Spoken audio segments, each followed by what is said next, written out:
mapagpalang araw po sa inyo lahat mga kaagapay. Muli nagbabalik ako po yung lingkod, si Kaagapay Mike. Bali ngayong araw, bibisitahin natin sila Ate Francia. Ngayon lang ulit natin sila nabalikan. Medyo matagal na rin yung ulit natin bisita sa kanila. Kamustahin natin sila at yung kalagayan nila dito sa ilalim ng tulay. Ano, grabe yung mga tumbang puno after nung bagyo. Tapos parang umano na yung tubig dito sa kanila. Medyo tumaas-taas. Tara po, samahan niyo ako mga kaagapay. Punta natin si Ate Francia. Sana nandito. Kung nakaraan hindi ko na abutan para na mamasukan natin si Ate Francia, nag-aalaga ng bata, sabi nung kapitbahay sa akin. Dito sila sa ilalim ng tulay. Kamusta na kaya sila Ate Francia?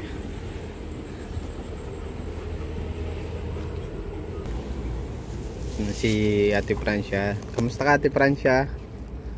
Ako yan. Blooming ka ngayon ha. Nakasilbiran ka na pati. Ano po yan yung mga binabigayan po sa akin? Stainless po yan. Stainless. Okay. Nabalitaan ko nag-aalaga ka na daw ng ano? Bata? Nag-aalaga ka nung nakaraan? Ano po, nagtatrabaho po ako po yung nag-aalaga po ng batang ano. Okay. Dito lang din sa Daet? Doon po sa ano? Doon po sa ano? Sa Batangas po. Batangas? Nakarating ka doon? Paano yung dalawang bata? Ano po yun na kay mama po.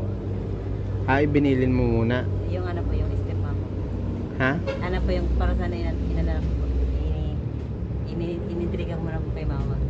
Dalawa sila? Pero ngayon, hindi pa sila nakauwi? Di ba po? Nasa school pa? Okay. Ilang buwan ka doon? Ilang buwan ka doon? Matagal din ako hindi nakabisita eh. July po ako nag-alis dito. July? Ano yun? Buwanan ka umuwi? Buwanan ka umuwi? Ano po sa ano? Sa isang buwan. Isang beses lang? Punta po ako dun sa ano? Sa aking ano. Okay. Pero ngayon nandito ka na? Nandito na rin yung mga bata? Wala pa po. Nandun pa po. Hindi ko sila ano. Pero ano po. Pauwiin ko na lang po yung aking ano. Hindi ka na babalik doon sa trabaho mo? Hindi ka na babalik doon? Hindi. Tapos na yung ano mo? Tapos na? Nahanap po ito ang panibada. Okay. Magkano naman monthly mo doon? Nag-aalaga ka ng bata? 6,000. 6,000? Libre na lahat yun? Pagkain? Sa bahay naman ano? Kamusta kayo nitong bagyo? Ay, diyan mga Ate Francia, pasalubong sa mga bata ha? Pagpasensyaan mo na ha? Kamusta kayo nitong bagyo? Kamusta kayo ng bagyo dito? Ano pa lang po, nadating pa lang po dito. Hindi. Kakarating mo lang din? Ano lang po mga... Hindi, nung bagyo wala ka dito? Wala po. Nasa Batangas ka? Okay. Okay naman yung dalawang bata? Ayos po. Nakakamiss din yung dalawa, si Francia kasi Danica. Mahanap ako ng trabaho dito na lang po sa ano. Malapit? Dito na sa lugar ko. At yung aking bahay, tinignan ko po ano na. Kaya nga buti hindi nagiba. Buti hindi nagiba ng bagyo. Mga lang yan, mga parang ganun, kala mo ibagay papel na lang yung dingding na yan. Yan, may... Buti nga ito may ano. Ano na? May... Tawag dito, flat sheet. Kumusta man yung pag-aalaga ng bata? Okay man kuya. Okay man, di ka man nahirapan? Di ba? Ano nga? Taba. Oo nga, nagtaba-taba ka nga. Nag-ano yung... Nag-impis yung pisngi mo. Matagal din ako hindi nakabisita. Parang... Huli ko atang bisita sa inyo. Ano pa eh. Matagal-tagal na eh. Kamusta itong bahay nyo? Okay pa naman yung haligi? Okay man kuya, kaya lang ano na. May mga tulo na po yung iba. Yung ano. Yung, tuluan na. Yung ano. Paano lang po ng bulkas. Yung po ano. Kaya lang kuya yung lang maringgahan ko. Nakita ko maano nga dito sa paligid nyo. Parang na-wash out. Yung mga puno, turumbahan. Lakas na po. Nagtaas na rin yung tubig dito sa inyo, ano? Tabing ilog kasi talaga ito mga kaagapay. Dati tuyo dito eh, parte dito tuyo eh. Ngayon nagtataas na yung tubig. Hindi naman nag-uulan-ulan, minsanan man lang.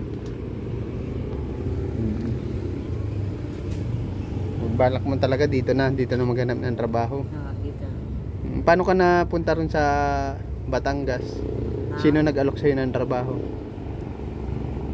Ano po yung nag-recruit po sa akin? May nag-recruit sa'yo? Opo. Lang din po camping. Nakailang buwan ka? July, August, September, October, 3? June. Parang 3 buwan. August, September, October. 3 buwan din Ba't naisipan mo na umuwi? Mas masarap pa rin kayo umuwi sa sariling lugar. Sa bagay. Malapit ka pa sa anak mo, babantayan mo sila. Hindi natin tuloy makamusta at wala sila dito. Kailan mo sila kukunin? Kailan mo sila kukunin doon sa nanay mo? Pag ko yan, pagkatapos na lang po ng pagkatapos na lang din po nitong pasokan na ito. Nakakanap po kasi bate, baka pumasira ang pag-aaral. Nag-transfer ba sila? Transfer ko po. Saan lugar yun? Batangas. Batangas din? Kala ko malapit lang. Kala ko malapit lang. Sana po. Ano po yung sana may pamilya po ako tungkol sa Batangas. Sana hindi ko maiwan. Initriga ko muna po yung aking anak. Habang nagtatrabaho ka to. Okay. Parang ang gulo Kaya ba? Medyo magulo lang po sa paliwanag pero ayos. Ikaw ba nag-asawa ka ulit? Ang init. Kala ko nandito lang parte. Kala ko nandito lang sila Franz. Nandun pala sa Batangas. Di ikaw lang ngayon dito. Yung mga anak mo nandun sa nanay mo. Kukunin mo na lang after ng yung pasokan ko yan. Ngayon mga ko yan, malapit na, December. May pasok pa sila next year. Next year? Oo. Paano bang kukunin mo pagkatapos ng school year nila? Yung isang buong taon? O di next year mo pa kukunin. Anong grade na ba ni Francia? Ay ni Franz? Grade 5. Si Danica? Si Danica? Grade 8. Grade 8. Buti pag binalik mo sila dito, another transfer na naman sila. Anong sabi ni mama mo? Iniwan mo doon? Anong sinabi sa'yo ni mama mo? Okay mo po para makabuelo pa ako sa pagkatrabaho. Okay. Ang purpose mo magtrabaho, kaya pinalagaan mo muna. Tapos nagpapadala ka na lang doon. Tinanong ko yan yung bahay ko, tinignan ko. Kasi gawa po ba ng bagyo. Kaya ka umuwi. Pero ngayon dito ka na talaga magtatrabaho. Dito man pa magtrabaho sana.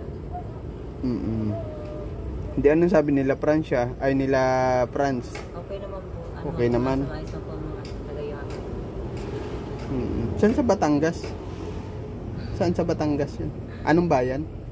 Anong bayan sa Batangas? Limutan ko yan kasi nag-alis din po agad ako doon. Basta kami po sa may Batangas. Sa may Batangas lang. Okay. Kakamiss din yun. Malaki na ata si Franz. Malaki lang naman po. Siya at ako'y mapunta na din Ate Francia ha. Okay. Oo, ngayon lang ako ulit nakabisita sa iyo. Buti nga yung bahay mo ayos pa. Okay pa man ko yan. Kaya lang tuluan na. Tuluan lang po yan. Kaya po ako sa butas. Ngayon na lang ulit ako nakabisita. Mapunta na ako Ate Francia ha. Kaya salamat po. Oo, pag mabisita na lang ako sa iyo. Next year ko pa pala makikita yung mga anak mo pagkatapos ng school year. Ingat lagi Ate Francia ha. Hindi ko yan. At God bless Maraming salamat po. Pagpasensya mo na yung dala ko ha. Po kaya. Kala ko nandito yung mga bata. Salamat po kaya.